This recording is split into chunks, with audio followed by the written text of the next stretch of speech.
Morning, New Mexico is known for a handful of things from green chili to lots of local brews, but now it could be known for something else.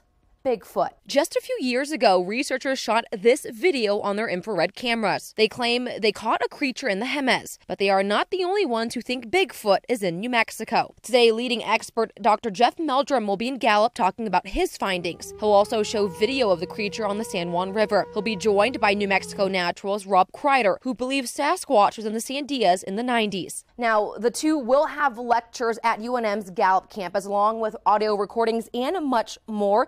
It will be in room 220. It starts at 4 o'clock and is free of charge. Back to you. When it comes to mysterious creatures, Bigfoot is probably the most famous. There have been reports of them being spotted all over Michigan. I talked to a man who's trying to track them down. Phil Shaw says he'll never forget when he came face to face with a Sasquatch.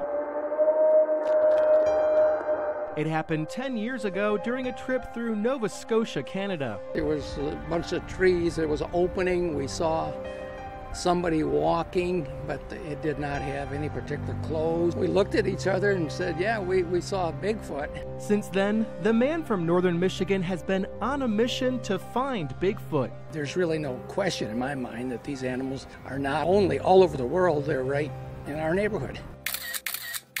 Phil recently snapped these pictures in the woods near his house in West Branch. They show footprints, tree breaks, and stick structures he says were left behind by a Bigfoot. It's believed these creatures build them for shelter. Obvious, they didn't just fall out of the tree, and they're not a hunter blind. There's no place to get under them, and they're not a kid's teepee. Oh, there you go. Looking around the internet, you can find plenty of videos and pictures of this anomaly. Stories about these ape-like humanoids date back thousands of years. It's said Native Americans were in close contact with them. The Bigfoot Research Organization tracks sightings all over the country. On this map, you can see Michigan is a hot spot of activity. Recent DNA testing shows them to be almost human. If anything, they might be smarter than us, because they have a bigger brain case. The average male is probably 8 to 10 foot tall, and so if they are almost human, they could hide very well. They don't want to be seen. But they are being heard. Sasquatch hunters have recorded sounds that could be from the creature they're after.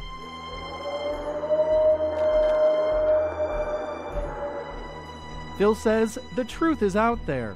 And with so many cameras nowadays, it's just a matter of time before a big discovery. I suggest people should have an open mind. I don't think we know it all. I'm 100% convinced they're there.